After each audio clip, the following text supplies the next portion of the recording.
एक दूसरे के व्यक्तित्व से लाभान्वित होता है। यह प्रभाव किसी विशिष्ट दिशा की ओर ले आती है। बदलते समय के साथ संपूर्ण शिक्षा चक्र गतिशील है। इसकी गति की दिशा को जा रही है, कौन प्रभावित हो रहा है, इसका लक्ष्य क्या है, शिक्षा शास्त्र ही निर्धारण करता है।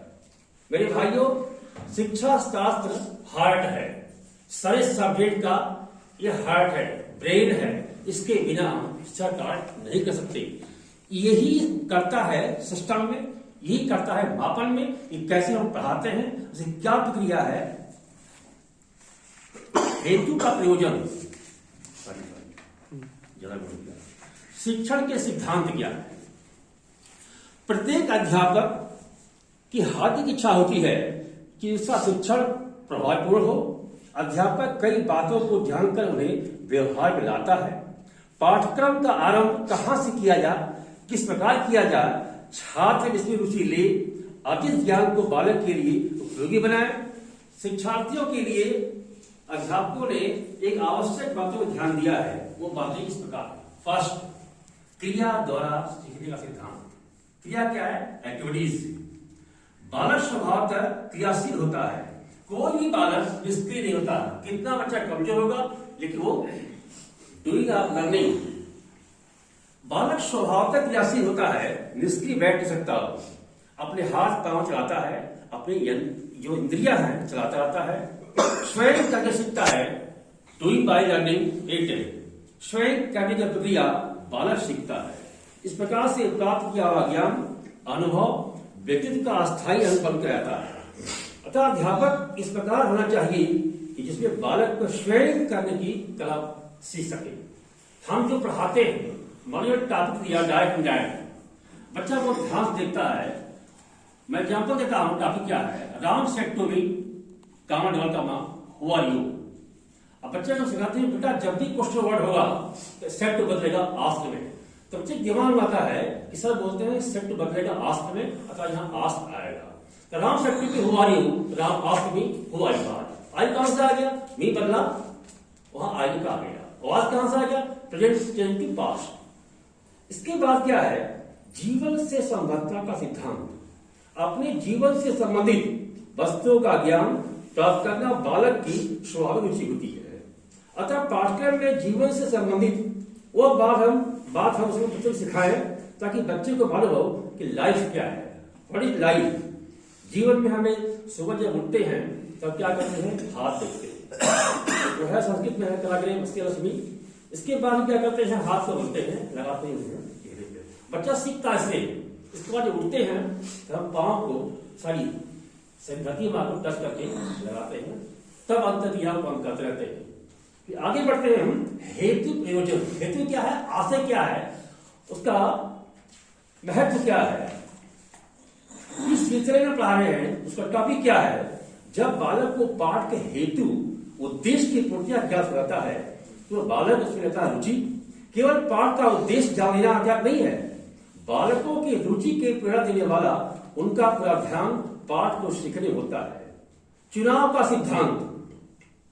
मनुष्य का जीवन काल अत्यंत कम है, बहुत सूक्ष्म है, और ज्ञान का भंडार असीम है। पाठ सामग्री में संसार में अपार ज्ञान राशियों में से अत्यंत उपयोगी जो है, हम बच्चे को वही बताएं। विभाजन का सिद्धांत। संपूर्ण पाठ्यक्रम बालक के सम्मुख एक साथ देखते हैं। कभी भी कोई टॉपिक बड़ी हो तो उसमें विभाग करते हैं, डिवाइड करते हैं। फर्स्ट, सेकंड, थर्ड, फोर्थ करके पढ़ाएंगे तो बच्चे को थोड़ा अच्छा आता है। अगर एक साथ दे देंगे तो बच्चा उब जाएगा। जैसे होती है फर्स्ट स्टेप, फर्स्ट जीना, सेकंड, थर्ड, फोर्थ, फिफ्थ पढ़ाते रहते हैं तो बच्चे की समझ में बेटर आएगा, स्टेप बाय स्टेप। अब है शिक्षण के सूत्र। ये बड़ा ही इंपॉर्टेंट टॉपिक है। यहां से हमारे साथियों बहुत ध्यान से सुनने वाली बातों को। शिक्षण के सूत्र क्या है? ज्ञान से अज्ञान की ओर। जो चीज हमें जानकारी है, जो जानकारी नहीं बच्चों को है, उस तरफ हम मोड़ते हैं। फॉर एग्जाम्पल, अगर हमें गौतम बुद्ध के बारे में जानना है तो हम उनका इतिहास पढ़ेंगे कि गौतम बुद्ध कौन थे। साथियों थोड़ा समय लगेगा, मैं माफी चाहूंगा, टॉपिक बहुत जबरदस्त पढ़ाऊंगा। गौतम बुद्ध के पिता का नाम था सुद्धोधन उनकी माता का नाम था तीन महामाया, रानी माया। 20 साल तक उन्हें कोई संतान पैदा नहीं की। बड़ा चिंता हुआ उनको कि मेरा राजपाट कैसे चलेगा। एक बार भविष्यवाणी होती है, अरे राजन सुजोधन चिंता मत कर, तुझे ऐसा लाल आने वाला है कि या तो बनेगा वो बनेगा सम्राटों का सम्राट, या बनेगा संत बनेगा। राजा को खुशी भी हुई, गम भी हुआ। खुशी इस बात की हुई मुझे पुत्र पैदा हो रहा है, गम हुआ ऐसा होकर बन जाओ, संत बन जाओ। लेकिन दोस्तों, जो नसीब में लिखा है उसको टाल हो सकता नहीं है। अंत में वो क्या बने? संत बने, महान संत बने। हुआ क्या, राजा ने कहा एक काम करो, राजमहल बनवाओ 3, जाड़े का, गर्मी का, बरसात का। इससे क्या होगा, हमारे बेटे को कोई कष्ट नहीं होगा। और सख्त लगा गया पहरा कि कोई भी बाहर जाएगा नहीं, कि कोई अंदर आएगा। सभी लोग थे चौकन्ना। धीरे धीरे उम्र बढ़ती गई, लगभग 12 वर्ष के हो गए तो उन्होंने कहा पिताजी मेरी इच्छा है घूमने की है। अब उनको चिंता होगी कि बाहर जाएगा तो समस्याओं को देखेगा, अंदर कुछ है बाहर कुछ है। तो कोई बात नहीं बेटे, आ जा सकते हो। उसका दूसरा चन्ना से बोला जहां जाना जहां अच्छी चीजें हो। उस जो एरिया था उसका नाम था कपिल वस्तु, एक पट्टा बिहार में है। घूमने जब गए तो 3 दृश्य देखे हो। पहला बूढ़ा आदमी, दूसरा बीमार व्यक्ति, तीसरा डेड बॉडी। जब बूढ़ा आदमी देखते हैं कहते चन्ना बड़े दृश्य, ये क्या है? महाराज यही तो हमारे देखते हैं, दुनिया में आपने देखा नहीं है, सच्चाई का सामने है। ये बुढ़ापा है, बुढ़ापा हमको भी आएगा। अरे यस, आप ही बूढ़े होंगे। आगे बढ़ते हैं तो देखते हैं एक आदमी जो है बीमारी से परेशान है, उसको हैजा हो गया है और करा रहा है। धड़ से करते हैं, चन्ना ये क्या है? कि महाराज ये बीमारी है, इसको न छुए आप, इसको प्लेग है, अगर छूते हैं तो आपकी बीमारी टच कर जाएगी। खबरदार से मैं टच करूंगा। घुटनों के बैठ बैठते हैं, बड़े प्यार से घुटनों को देखते हैं, दवा दबाते हैं। इसके बाद चलना, आगे बढ़ो। आगे बढ़ते हैं तो डेड बॉडी, 2 आगे 2 पीछे। क्या है? राम नाम सत्य है। कहते चलना ये क्या है? महाराज जीवन का कड़ू सत्य आपने अब देखा है, इससे आपको छिपाया गया था। कहते of my father, my eyes has seen enough, मेरी आंखों ने बहुत कुछ देख लिया है। अब मुझे एक पल नहीं लगना यहाँ पे। अब मुझे जाना है कहाँ? जहां से आए हो राजभवन में चलो। जाते हैं और इस जब जो मौका देखते हैं मिजाज के दोनों बोलते हैं कि अब मेरा बेटा बनेगा, अब ये सम्राट नहीं बनेगा। बहुत चिंतित होते हैं। लगभग 2 हफ्ते तक कमरे में बंद करते हैं, न खाते न पीते। बोलते हैं कि अब मुझे कुछ नहीं करना है, मैं जिसके लिए पैदा हुआ हूं वो कार्य नहीं करना है, जो ईश्वर ने बनाया है उसको मैं निकल पड़ता हूं। जब निकलते हैं, जाते हैं, आगे है गया में जगह है, बट वृक्ष वहां पे है और वहां पे लेते हैं क्या जबरदस्त करते हैं तपस्या। वही से बना पड़ता है गौतम बुद्ध। तो ये है गौतम बुद्ध की कहानी। अगर हमें ज्ञात से अज्ञात को जाना है, इस टॉपिक पढ़ना पड़ेगा। सेकंड है सरल से कठिन की ओर चले। जब भी कोई भी हम टॉपिक ले दोस्तों, बिल्कुल इजी ले। सिमिलर से अंग्रेजी है, तो अंग्रेजी में सबसे इजी क्या है? रिमूव टू है। उसका 3 नाम है, नेगेटिव, रिमूव टू, कॉम्प्लेक्स। उससे बच्चा बड़े मूड से पढ़ता है और बड़ा अच्छा आता है। इसके बाद पढ़ाते हैं क्या? डिग्री। फिर पढ़ाते हैं क्या? Affirmative, negative, interrogative, extra. सूक्ष्म स्थूल से सूक्ष्म की ओर चले। स्थूल क्या है? बॉडी हमारी क्या है? स्थूल है। आत्मा क्या है? सूक्ष्म है। पहले हम बताएं कि शरीर हमारा क्या है, इसके बाद आत्मा क्या है। इसमें 3-4 टर्म जोड़ दिया है। जैसे लकड़ी का बोटा, कोई तना है पेड़ का, उससे क्या बनता है? फर्नीचर, बेड बनता है, तमाम चीजें बनते हैं। तो क्या है? स्थूल है। और जो बनती चीजें हैं वो क्या है? सूक्ष्म है। और क्या है? जैसे देखे तुम्हारा मिट्टी का होता लोना, उसको लगता है चाक में, तो वो जो लोना मिट्टी का है वो क्या है? वो स्थूल है। और जो उससे बनते हैं, सुराही बनता है, पुरवा बनता है, तमाम चीज बनती है, तो क्या? सूक्ष्म है। उसका ज्ञान विशेष से सामान्य को चले। जब भी कोई टॉपिक हो तो विशेष बात पहले बता दें, आप हाईलाइट कर दें, ताकि बच्चों के दिमाग में समस्या न आए। अनुभव से तर्क की ओर चले। जो आपका एक्सपीरियंस है, हमारे राष्ट्रपाल भाई ने कहा था एक्सपीरियंस जब बेस्ट टीचर। अनुभव क्या है? वो निर्जीव है, अध्यापक क्या है? सजीव है। लेकिन हम कुछ सजीव मान पर वर्णन करते हैं। ज्ञानेंद्रियों द्वारा बालक को यह पता चल सकता है कि अमुक वस्तु कैसी है, किंतु वह नहीं जानता कि इसका परीक्षण कैसे करें हम, कैसे निरीक्षण करें हम। अर्थात अनुभव की तर्क से बालक के अनुभूत तथ्यों का आधार बना करके हम धीरे धीरे निरीक्षण और परीक्षण करें, अर्थात तर्क शक्ति का विकास करें। हम तर्क कब करेंगे, क्रिटिसाइज कब करेंगे? जब हमें नॉलेज होगा। जैसे हमें इसके बारे में नॉलेज नहीं है तो हम पढ़ा नहीं पाएंगे, अगर हमें नॉलेज है तो हम पढ़ाने में सक्षम है। अनिश्चित से जिसको चले, जो अनिश्चित है आगे का आता है, निश्चित क्यों होता है? तो इस के अंतर्गत स्पष्ट होता है कि अनियमित चीज को ज्ञान प्राप्त करने के लिए हमें उसे करना होता है नियमित। परंतु शिक्षक को चाहिए कि उसे स्पष्ट करे। टॉपिक काफी टफ है तो उस टॉपिक को समझाए, बच्चों को इजी कर ले। विश्लेषण से संस्कृत क्यों चले? यह सूत्र पूर्ण रूप से अंश की ओर चलता है। इसके अंतर्गत छात्र पूर्व ज्ञान के प्राप्त करके जो बातें सीखता है उसको निहित करता है। कौशल शिक्षण क्या है? शिक्षण प्रक्रिया से शिक्षक के द्वारा प्रश्न पूछना, व्याख्यान देना, सहायक सामग्री का प्रयोग करना, पुनर्गणन देना, उदाहरण देना आदि कार्य करके हम अपने शिक्षण व्यवस्था को पूरा कर सकते हैं।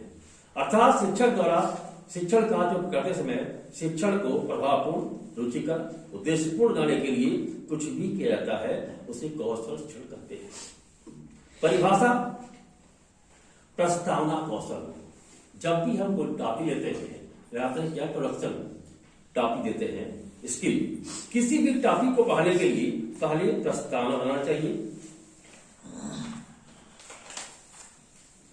किसी भी टॉपिक को पढ़ाने के लिए पहले बनाए प्रस्तावना, जिससे बच्चे को उस टॉपिक का पूर्व ज्ञान से जोड़ना।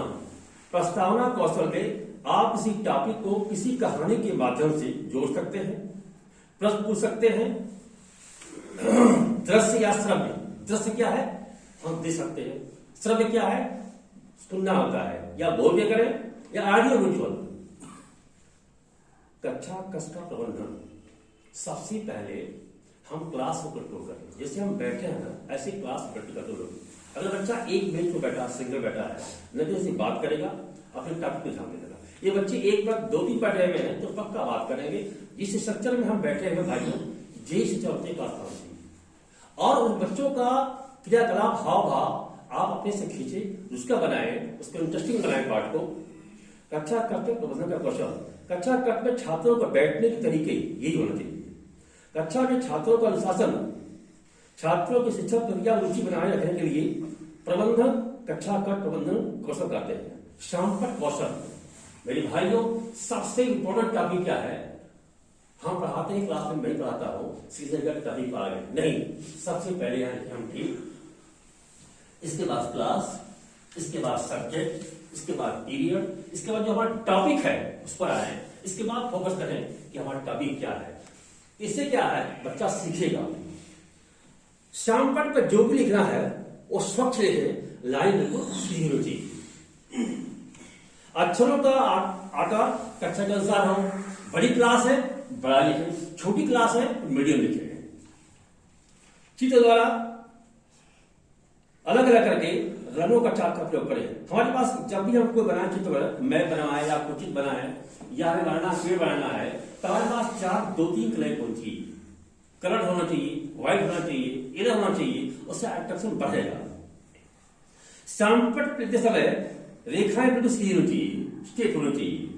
शामपट करते समय विषय के अनुसार सटीक वर्णन करना चाहिए। जैसे हम आते हैं आपको है टॉपिक जोड़ते हैं पूर्व ज्ञान से। हमारी भाइयों आपने पढ़ा भी होगा इंटर में, अब तो उसकी हट चुका है। मर्सी टॉपिक है, मर्सी MERCY, मर्सी को लिखा है विलियम शेक्सपियर ने। मर्सी क्या है? दया है। अब दया को जानने के लिए हम जोड़ते हैं बैक साइड से। भाइयों एक ड्रामा का नाम है द मटिल्डा बेनिश, इसको लिखा है विलियम शेक्सपियर ने। इसमें 4 कैरेक्टर इंपॉर्टेंट है। पोर्शिया हीरोइन है, एंटोनियो हीरो है, साया मनी लेंडर है, और एक छूट गया कौन सा? बेसानियो, ये इसका दोस्त है एंटोनियो का। फिर से बोलता हूं, Antonio, Portia, Shylock, Bassanio. Antonio the friend of Bassanio, Shylock the lender. एक बार विवाह की बात चली पोर्शिया का बेसानियो से। बेसानियो बड़ा गरीब था, बोला मेरे पास पैसे नहीं है। ये बहुत ही अमीर लड़की, कौन? पोर्शिया, ये हीरोइन है नाटक की। बोलती एक काम करो, आप कैसे करके यार शादी करो उससे, मैं एग्री हूं। जाता अपने दोस्त के पास, उसका नाम क्या है? एंटोनियो, बहुत पैसे वाला। लेकिन देखो समय में क्या होता है कि एंटोनियो की जहाज पानी की कई हजार जहाजें पानी में डूब जाती है। और जैसे पहुंचता है, बोला दोस्त कुछ काम से आया। बोल क्या काम है? बोले कुछ एक पैसे। बोले क्या करेगा? बोले मुझे शादी करनी है। अब देखो अब क्या करें मजबूरी में। बोले एक काम करो, एक है दुष्ट, उसके पास जाओ, तुम मेरा नाम डॉक्टर में बन जाऊंगा, जितना चाहिए पैसा दे देगा वो, पक्का और पक्का। उसका नाम था क्या? उसका नाम क्या सबको चाहता है? मेरा 4 कैरेक्टर है, बेसानियो, एंटोनियो, साइला और वासला जी ओशन हीरोइन है। चार सर इसके साइड का बताएं। इसके से 4 चार है ना ये 4 हीरोइन का नाम तो पता? पोर्शिया। हीरोइन बताया। हाँ, तो जब जाते हैं सैलाब के पास, सैलाब ये मनी लंदन, तो उसका कि मुझे पैसे, बड़ा खुश हुआ कि तू कैसे आ गया, तेरा दोस्त के पैसे नहीं है। बोले नहीं, उन्होंने कहा कि आपके पास जाओ। जाता है वहां के लिए पैसे, तो बड़ा बॉन्ड फॉर्म बढ़ाता है। यदि समय से पैसे नहीं दिया आपने तो आपकी बॉडी से मांस काटी जाएगी। तो ओके कोई बात नहीं, काटे ना आप। वो साइन करता है, पैसा आता है, घर आता है, शादी करता है। अब कुछ समय बीतता है, पैसा वापस नहीं होता है। अब जो है जाता है कोर्ट में, कौन? उनका जी कोर्ट में कौन जाता है? जिससे पैसे लिए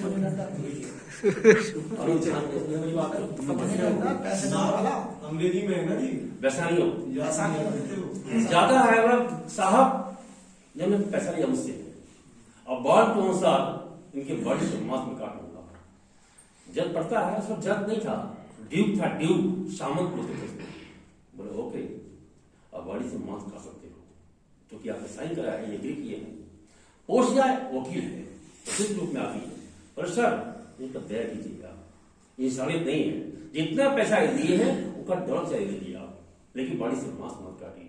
नहीं, आप समय बीत चुका है, पैसा मुझे चाहिए, पैसे नहीं दे पाए हैं, मुझे बॉडी से मांस काटना है। क्यों? पता है आप लोगों को मांस नहीं काटता है, किसे काटेगा? मांस। मांस काटेगा एंटोनियो का, जो गारंटर है। बोला कि ठीक है, मैं हाजिर होता हूं, लीजिए मांस काटिए। उसका दिमाग बहुत तेज थी, गलत किराया थी। बोला अरे शायरा, मेरी बात तो सुनिए, ध्यान से सुनिए। बोला क्या? बॉडी से मांस काट ली, ब्लड का एक कतरा गिर गया नीचे तो उतना बॉडी से मांस से मैं काटूंगी। राजी है? अरे किस हो सकता है? बॉडी से मांस काटूंगा, ब्लड का तो नहीं गिरेगा। बोला मुझे होता नहीं है, तुम लिखा है बॉडी से मांस काटूंगा, काट चल। ब्लड का नहीं ले तलवार, वो हिल गया, धस गया, तो सारी जैसा। बोला नहीं नहीं नहीं नहीं, सारी नहीं, पूरी प्रॉपर्टी आपको सीज की जाएगी गवर्नमेंट के पास। वो से गई। इस प्रकार से इसको हम जोड़ते हैं दया। दया शब्द क्या है?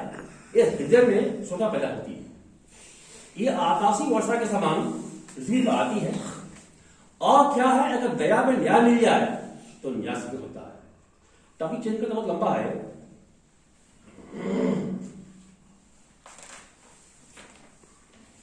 उद्दीपन परिवर्तन कौशल। उद्दीपन क्या है? जैसे आपको पढ़ा रहा हूं तो अपने हाव भाव, हाथ का इशारा, आवाज तेज कम करना, ये होता है उद्दीपन करना होता है। छात्रों का ध्यान बना रहे, अध्यापक को अपने शरीर का संचालन, अपने हाव भाव में परिवर्तन, हाथ का संकेत, स्वर का उतार चढ़ाव, छात्र शिक्षक की अंतर्क्रिया वाली होती है। टॉपिक के अनुसार करना चाहिए, जिससे शिक्षक छात्र अनुक्रिया सही ढंग से हो सके। यदि हम एकदम स्टेच्यू बन के खड़े रहे पे हैं, हमें हमेशा मूवमेंट करना चाहिए। सैंपल की जब भी पढ़ाएं, चार्ट हाथ में है तो हमेशा मूवमेंट चले, कभी यहाँ कभी वहां जाना चाहिए। होती है, सब कुछ देख रहे हैं। अगर आप कोई खड़े रहेंगे तो बच्चे स्टेच्यू बनते यहाँ पे, तो बच्चे दिमाग को देख रहे हैं, तो हम हमेशा मूवमेंट होना चाहिए। फिर क्या है? पुनर्वलन कौशल, रेनफोर्समेंट स्किल। ये क्या है? पनिशमेंट देने की बात होती है। जैसे मैं पढ़ा रहा हूं, बच्चों को दिया होमवर्क, बच्चे कुछ करके लाए, कुछ करके नहीं लाए, जो नहीं लाए वो लाइन से खा सकते हैं। ये है क्या है टॉपिक है पुनर्वलन कौशल। और जो बच्चे निश्चित आते हैं, सभी हो गया, सबको पढ़ा जाते हैं। Okay good. खोजपूर्ण प्रश्न कौशल ये टॉपिक है। यदि कोई छात्र किसी प्रश्न का उत्तर यदि पढ़ा है तो उससे उस टॉपिक संबंधित और प्रश्न पूछ सकते हैं। एक ही टॉपिक पर पढ़ा रही होता बच्चे को समझ में आया हो, होता बच्चा उसे नहीं आया हो। छात्र के पूर्व ज्ञान को अपने टॉपिक से जोड़ के चले। उद्देश्य कौशल, किसी भी सब्जेक्ट का उद्देश्य क्या है उसको देखते हुए पढ़ाएंगे। जैसे किसी बच्चे को पढ़ाना हमें है, 3 स्ट्रीम होती है, क्या क्या, आर्ट, साइंस और कॉमर्स। हम कहते हैं बच्चों यदि आप कॉमर्स पढ़ते हैं तो बनेंगे क्या आप सीए अकाउंटेंट। यदि बच्चों आप साइंस लेंगे, बायोलॉजी, बनेंगे डॉक्टर या कंपाउंडर, ऐसा अलग अलग चीजें हैं। यदि आप मैथ करते हैं आप बनेंगे इंजीनियर। तो बच्चों को जब हम पहले से परफेक्ट करते हैं क्या सब्जेक्ट लेने से आप क्या बन सकते हो तो बेटर परफॉर्मेंस करेगा बच्चा। दृष्टांत या उदाहरण का कौशल, यदि कोई टॉपिक बच्चों को समझ नहीं आ रही हो तो उसका उदाहरण के माध्यम से बच्चों को सीखना चाहिए। जैसे किसी कहानी के माध्यम से कोई चित्र, मानचित्र, वास्तविक उदाहरण, प्रायोगिक उदाहरण का प्रयोग करना चाहिए। इससे बच्चों में करके सीखने की रुचि पैदा हो। जब बच्चा स्वयं करेगा तो अच्छा सीखेगा। हम पढ़ा देंगे कम सीखेगा, अपने आप करेगा तो बेटर सीखेगा।